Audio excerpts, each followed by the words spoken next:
Durante esses meses na Comissão Especial de Impeachment, ouvindo as testemunhas, laudo pericial e documentos, eu constatei que estes atos, tanto os decretos quanto as pedaladas fiscais de Vossa Excelência do exercício de 2015, é sobre isso que estamos tratando neste julgamento, crime de responsabilidade por estes atos neste ano de 2015, não foram atos isolados. Na realidade, são consequências do descontrole e da irresponsabilidade fiscal de seu governo. E não começou agora, começou lá em 2009 e agravou-se em 2013. Desde lá, o governo abandonou a responsabilidade fiscal e começou a adotar manobras fiscais conhecidas como contabilidade criativa ou maquiagem fiscal, para ocultar, esconder da sociedade e dos investidores reais a real situação financeira e das finanças públicas do país e a incapacidade do governo de Vossa Excelência de cumprir metas e cortar gastos. Sem cortes em 2013, a bola de neve já não podia ser mais contida com essa contabilidade criativa. Sem reconhecer erros anteriores, abro parênteses, gastou-se o que tinha, o que não tinha em excesso e pegou emprestado com quem não podia, que são os bancos públicos, Vossa Excelência começa a pedalar. No ano de 2015, se inicia com passivos oriundos de pedaladas fiscais com Banco do Brasil, Caixa Econômica, Fundo de Garantia BNDES, que alcançaram 51 bilhões de reais não contabilizados pelo Banco Central, só o fez depois de provocado pelo TCU. Apesar da queda das receitas, as despesas foram ampliadas. E aí, na linha de raciocínio do senador Anastasia, acho que Vossa Excelência poderia explicar um pouquinho melhor, que não ficou muito bem esclarecido, Vossa Excelência editou decretos de suplementação sem autorização desta Casa, descumprindo uma meta fiscal vigente na época de 55,8 bilhões de reais.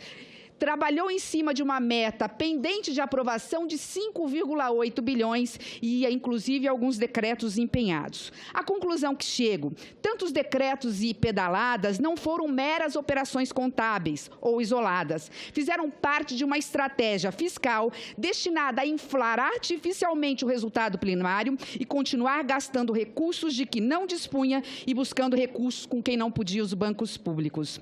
O que quero dizer, senhora presidente, é que se vendeu ao Brasil um Brasil irreal. Vendeu-se um Brasil irreal aos brasileiros. Os números não confiáveis levaram à perda da confiança do governo. A retração de investimentos, investidores pisaram no freio. Parou-se de investir, PIB negativo por 3 anos consecutivos. Recessão, desemprego recorde de mais de 12 milhões de brasileiros. Estamos, por isso, diante da maior crise econômica da história do país. Diante disso, faço o seguinte questionamento a Vossa Excelência. Se Vossa Excelência pudesse voltar no tempo, faria diferente alguma coisa em relação à sua política fiscal? Continuaria a perseguir uma meta fiscal fixada unilateralmente pelo Executivo, abrindo créditos suplementares incompatíveis com a meta vigente, em desrespeito à separação dos poderes? Ainda, obrigaria os bancos públicos a suportar com recursos próprios despesas primárias que são da União, atrasando o pagamento além do limite da lei, em alguns casos por quase 3 anos, e com isso pagando juros? E, por fim, se Vossa Excelência, porventura, voltar à presidência da República, efetivamente está agora, mas se for absolvida pelo plenário do Senado Federal, o que Vossa Excelência fará para recuperar o equilíbrio das contas públicas, cobrir o gigantesco rombo fiscal e reconquistar a confiança do povo brasileiro? Muito obrigada. Agradeço à senadora Simone Tebet. Devolvo a palavra ao eminente presidente da República. Bom, eu reitero, senadora Simone Tebet, que a meta fiscal é aprovada pelo Congresso, senadora. Não é uma ação unilateral do Executivo. A meta fiscal é uma interação entre o Executivo e o Legislativo. E as previsões legais, senadora, tem uma previsão na Constituição. É proibido abrir crédito suplementar sem autorização legislativa. Aí tem uma lei, senadora, que a senhora votou e que a senhora autorizou, que está no artigo 4º. o Executivo pode abrir créditos suplementares desde que eles sejam compatíveis com a obtenção do resultado primário. Aí é uma terceira lei, senadora, que transforma as despesas com créditos suplementares reféns do decreto de contingenciamento, ou seja, o decreto de contingenciamento reduz o efeito da abertura de créditos suplementares. Quero te dizer, senadora, que é absolutamente regulado por lei. E a lei mais importante, a lei finalística nessa regulação, é a Lei de Responsabilidade Fiscal. A Constituição autoriza, a LDO diz em que a Constituição proíbe só por lei, a LDO, que é uma lei que a senhora aprovou, diz em que condições você pode abrir, e a LRF diz o seguinte: você abra. Agora, essa abertura não produzirá efeitos para além daqueles que já estão vigentes do decreto de contingenciamento. Então, não adianta abrir o decreto de crédito suplementar, porque ele não produz efeitos, a não ser que você descontingencie. E não há nenhuma prova que nós descontingenciamos.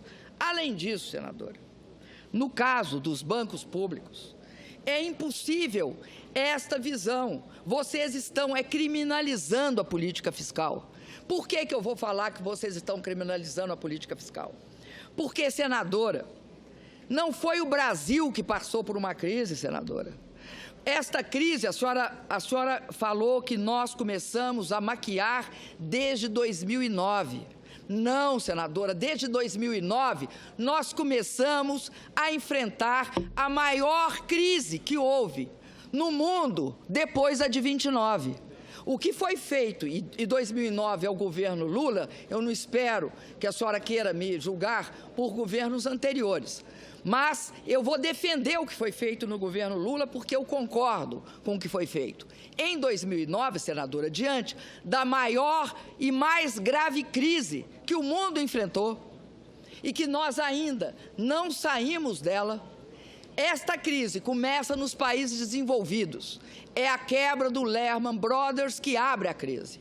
Há a crise também de todos os derivativos imobiliários, há um processo acelerado de contaminação internacional, cai de forma absolutamente acentuada o comércio internacional, afetando o mundo inteiro. O que faz o governo Lula? O governo Lula assume políticas anticíclicas para impedir que o efeito principal da crise chegue a nós.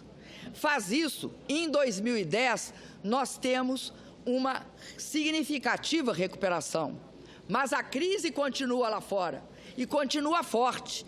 Eu lembro a senhora que 2011, 12 e 13 é a crise do euro, senadora. O euro em vias de quebrar, ou seja, em vias de quebrar não porque o Reino Unido saiu da União Europeia, mas em vias de quebrar, por quê? Porque os bancos europeus estavam completamente bichados. Por isso, uma desaceleração brutal na atividade econômica. Eu participei de pelo menos 2 reuniões a esse respeito. Então, senadora, nós não inventamos a crise não, viu? Ela vinha por aí. E aí, o que acontece conosco? Acontece que nós evitamos ela chegar. Nós seguramos o emprego. Nós seguramos que o emprego não ampliasse na proporção que estava ampliando-se nos países desenvolvidos. Ocorre, senadora, que a crise nos atinge, e nos atinge de forma forte. Infelizmente, a partir de outubro de 2014, você tem o fim do superciclo das commodities, você tem, além disso, a saída dos americanos, da política de expansão de crédito, foi 3 dias depois que acabou o segundo turno. Isso deu um estremecimento geral em todas as moedas do mundo e elas despencaram. É isso que explica que o câmbio explode. Depois disso, tem a desaceleração da China, que é feito e causa dessas coisas. Além disso, você tem um dos maiores crises energéticas do Brasil por falta de água, que se expressa em São Paulo, senadora, pelo regime morto do Cantareira, e que nós seguramos, porque não teve, ao contrário do passado, não teve racionamento de energia. Teve o quê? Sabe o que teve? Nós tivemos de colocar as térmicas para rodar. E é bom lembrar que, para a gente fazer uma comparação, os reservatórios do país, o maior deles, tinha 42% de água, né? Em 31 de dezembro, aliás, em 1º de janeiro de 14, tinha 9% em 1º de janeiro de 2015. 9%, senadora. Ou seja, o Brasil passou esta crise hídrica com 9%. No Sudeste, não era no Nordeste, era no Sudeste. É isso que explica o volume morto. Não só o volume morto, não só do Cantareira, mas o volume morto de Minas Gerais. Minas Gerais não entrou em colapso hídrico por 1 minuto. Nós não entramos porque tínhamos térmicas e pagamos por isso. Então, senadora, me desculpa, querer dizer que a crise fiscal do país é por conta de 3 decretos me perdoa, mas operação de subsídio e não de crédito do Banco do Brasil para os produtores, é inverter completamente a causalidade. Eu não sei em que mundo nós estaríamos se uma crise da proporção que está acontecendo no Brasil fosse devido a isso. Não é devido a isso, senadora, pelo contrário. Eu quero dizer para a senhora que o Fundo Monetário Internacional tem revisado as políticas de austeridade fiscal, porque elas têm hora que não dão certo. Sabe quando que elas não dão certo, senadora?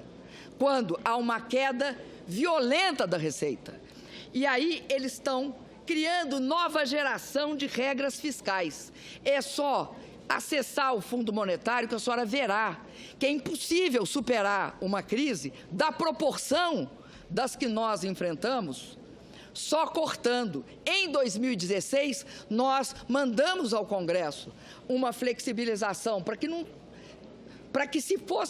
que fosse possível manejar essa situação.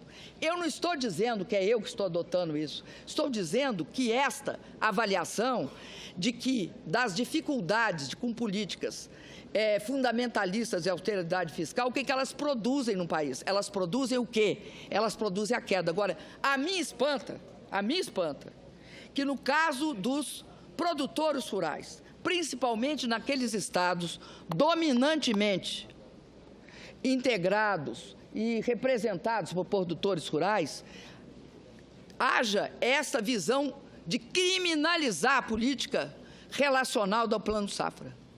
As consequências, eu sou a favor de pagar passivo, tanto é que, detectado o passivo, eu paguei à vista, ali.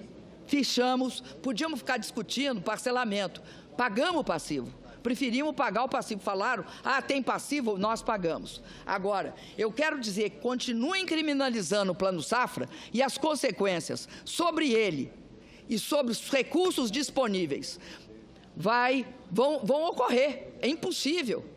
Cria esse pavor no sistema de execução desse processo, vai ser uma dificuldade enorme executar um Plano Safra daqui para frente.